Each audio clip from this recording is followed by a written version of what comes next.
¿Cómo están todos? Bueno, nos volvemos a reunir. Hoy vamos a hablar de Federico García Lorca, el grandioso Federico, ¿sí? Les voy a leer un poemita corto, muy bonito, de él al principio. Y dice así: quisiera que toda mi alma entrara en tu cuerpo breve y ser yo tu pensamiento, y ser yo tu blanca veste, para hacer que te enamores de mí con pasión tan fuerte que te consumas buscándome sin que jamás me encuentres. Es un bello poema. Lo elegí también porque era corto y es bello. Bueno, y les voy a contar un poco sobre la vida de este maravilloso poeta, que es don Federico García Lorca. Federico fue poeta, dramaturgo y prosista español de la generación del 27. Era una generación especial que tuvieron mucha actividad durante esa época. El de mayor influencia y popularidad en la literatura española. Todo esto del siglo XX, junto a Valle Inclán y Bueno Vallejo. Nace Federico el 5 de junio de 1898 en Fuente Vaqueros, España. Y los libros más importantes de poemas son Romancero Gitano, Poeta en Nueva York y otros más. Tiene en su momento gran influencia de Dalí, del que es muy amigo, se dice que tuvieron algún amorío, Luis Buñuel y Shakespeare.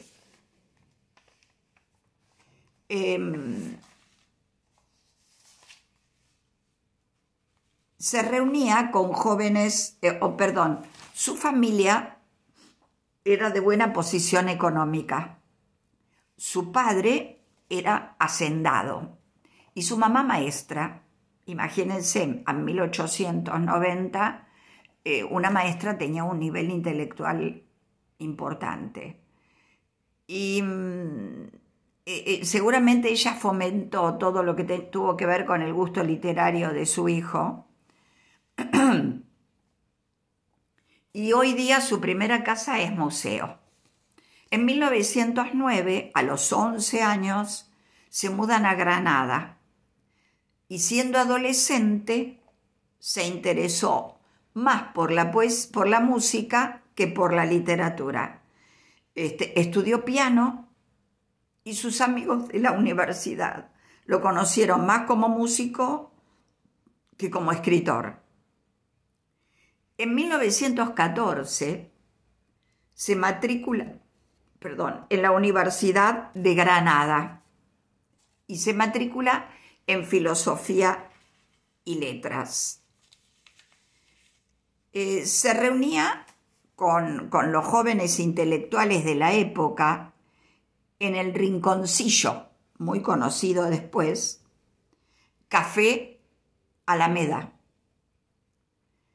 Recorren con un profesor de la universidad distintos lugares de España. Él no conocía España más que esos lugarcitos y recorren muchos lugares. Y esto despierta en él la vocación por la literatura. Y su primer libro se llama Impresiones y Paisajes, publicado en 1918. Él tenía 20 años ahí. Después de un tiempo, él se traslada a Madrid. Y en la residencia de estudiantes era un hervidero intelectual. había intelectuales de cualquier tipo, de distintas ramas. Fíjense que uno de ellos era Albert Einstein, otro fue John Keynes, que es el tan conocido economista hoy tan nombrado, Keynes, y otra, Madame Curie. Y esto influyó enormemente en su formación intelectual. Lo acompañaron mucho en todo lo que tenía que ver con su formación intelectual. En 1919 y 1926 se relaciona con muchos escritores e intelectuales importantes de España, entre ellos Luis Buñuel, el director de una película muy conocida de la época que se llamó El perro andaluz, donde contribuyó Federico en la parte literaria y contribuyó Dalí en la parte fílmica, ¿no? En cuadros. Rafael Alberti, Salvador Dalí y Picasso. Hay una anécdota en el libro La arboleda perdida de Rafael Alberti muy cómica, donde habla de algo que había pintado Salvador Dalí en un paredón, que después cuando el dueño fue le pasó blanco y se habrá querido morir cuando Dalí después fue quien fue. Federico odiaba el tedio y sobre todo el tedio intelectual provinciano. Por eso huyó a Madrid, por eso se fue para allá. Y ahí está feliz, muy feliz, porque se rodea con tanta intelectualidad que a él lo deslumbra y además lo ayuda a crecer. En 1919 y 1921 escribe y estrena El maleficio de la mariposa, no conocida en esta época, por lo menos por mí. Y conoce allí a Juan Ramón Jiménez, el autor de Platero y yo, con quien llegó a tener una amistad muy grande, ¿sí? En 1921 también, en Granada, porque él vuelve a Granada un tiempo, conoce a Manuel de Falla, el tan conocido músico don Manuel de Falla, y juntos emprenden proyectos, ¿sí? Proyectos de música y el cantejondo, y también incluyen títeres, y escribe poemas del cantejondo, que publica recién 10 años después, en 1931. Hace varios espectáculos con Manuel de Falla, y en 1925 va a Cadaqués en Semana Santa y va a la casa de su amigo Salvador Dalí. Dalí lo incita a iniciarse en la pintura, también incursiona en la pintura. Yo tengo algún libro pintado, dibujado por Federico de él. Y la generación del 27, acá está, en 1927, que une a varios intelectuales de la época, ¿sí? Entre ellos, el más conocido para nosotros es Rafael Alberti. Este grupo es el que funde las formas de la poesía tradicional con movimientos de vanguardia, o sea, toma lo tradicional de la literatura española e influye con los movimientos de toda esta intelectualidad moderna.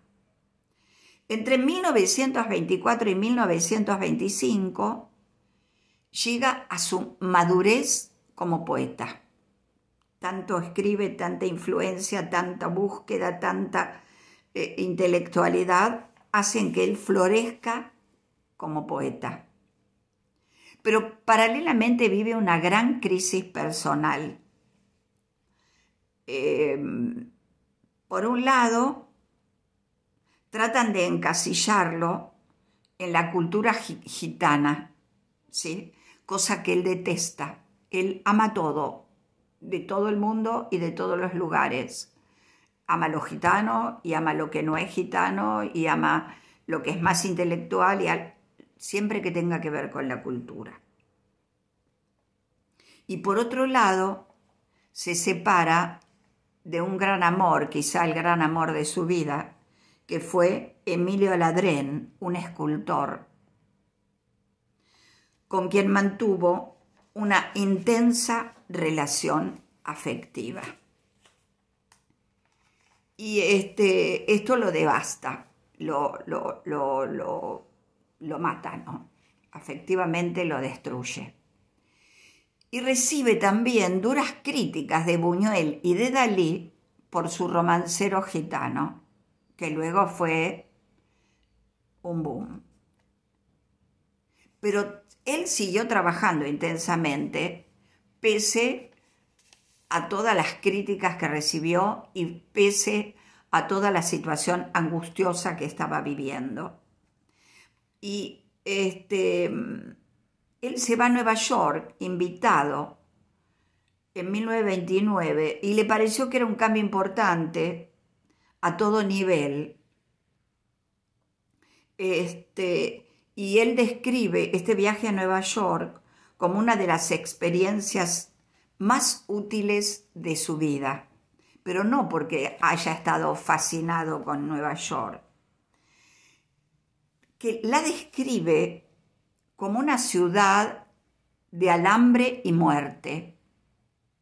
Se vio sorprendido por la economía capitalista, tanta influencia de la economía capitalista en la vida cotidiana, y por el trato a los negros. A él lo devasta todo esto, le parece monstruoso.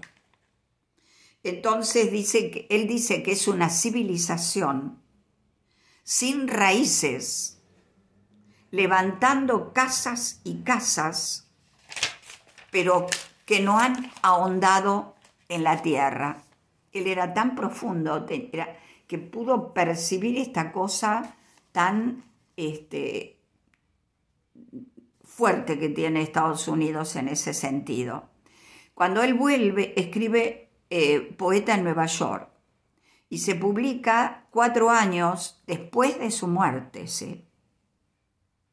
Para él Nueva York era geometría y angustia. En 1930 deja Nueva York en enero y viaja a Cuba en junio. Vuelve a Madrid y forma La Barraca. Miren qué actividad que tuvo él siempre durante toda su corta vida, pero una actividad intelectual terrible. La Barraca era un grupo, acá hubo grupos que se llamaron La Barraca también. Hubo grupos, copiaron el nombre de Federico. Hubo era un grupo universitario y lo forma junto con Eduardo Ugarte y presentan obras de Calderón de la Barca, Lope de Vega y de Miguel de Cervantes Saavedra. Y van por distintos pueblos y ciudades, financiado todo esto por el Ministerio de Educación. En 1936, año de su muerte, realizan la última función en Madrid. Allí comienza el movimiento hacia la Guerra Civil Española.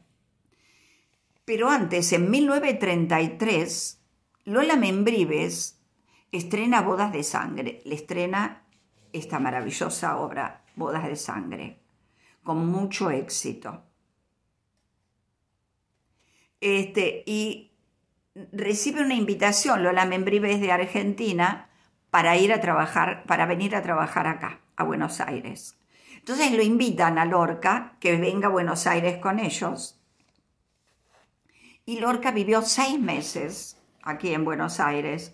Estuvo viviendo en un hotel que está en la otra cuadra de la avenida. No me acuerdo si era el Castelar, que estaba él también. Que creo que tiene en la habitación de él como la dejó. No la dejaron que no la usa nadie, me parece, tengo entendido. Él iba mucho al bar de la esquina, donde iban los republicanos, y en la otra esquina iban los que estaban a favor de Franco. O sea, no se juntaban, si se juntaban se armaba un tole bárbaro. Pero él frecuentaba mucho ese bar. Está 6 meses en Buenos Aires y luego escribe Mariana Pineda, una obra hermosa, La zapatera prodigiosa, y una adaptación de La dama boba de Lope de Vega. Da varias conferencias acá y conoce a Pablo Neruda y a Juana de Ibarburu, entre otros intelectuales de acá. En 1934 vuelve a España y tiene un gran ritmo creativo. Escribe Yerma, Doña Rosita la soltera, La casa de Bernarda Alba y Llanto por Ignacio Sánchez Mejía. Dirige obras en Barcelona y Valencia. Dirige teatro.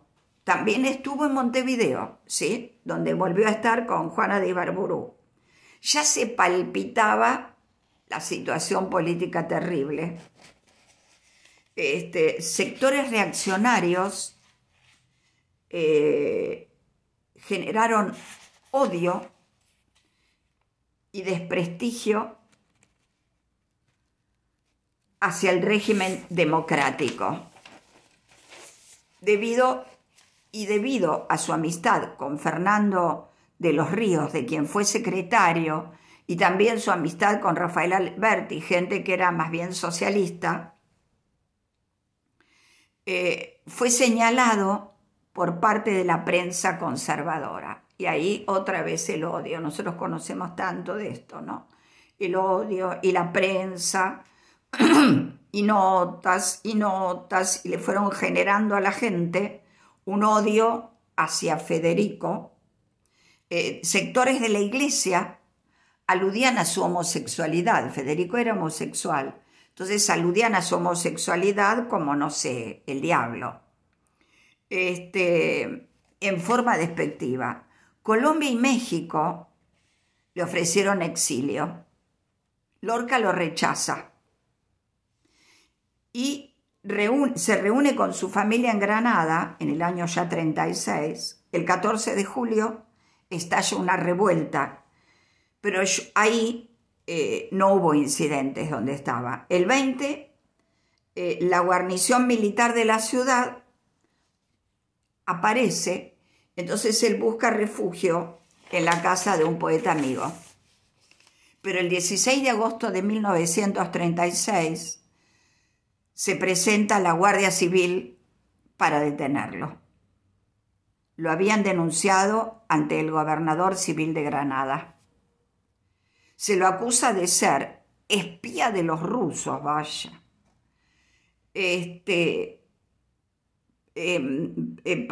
Por haber sido secretario de los Ríos y por homosexualidad.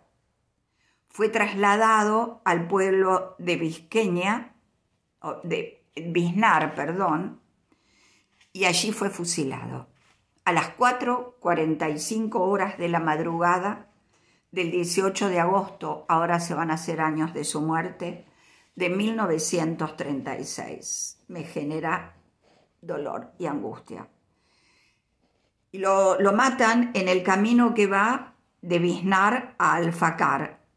Su cuerpo jamás fue encontrado, ¿sí? Jamás se recuperó. Permanece enterrado en una fosa común junto a otras 3 personas, un maestro de escuela y 2 banderilleros anarquistas. Los matan a todos juntos. Y allí está Federico,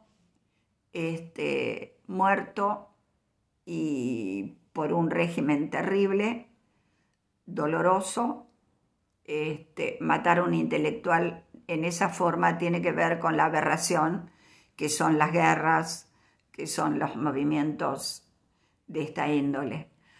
Así que bueno, chicos, ahora les voy a dejar una grabación de a las 5 de la tarde hecha por nuestro maravilloso actor y ahora lo van a ver. Un besito grande. Chao.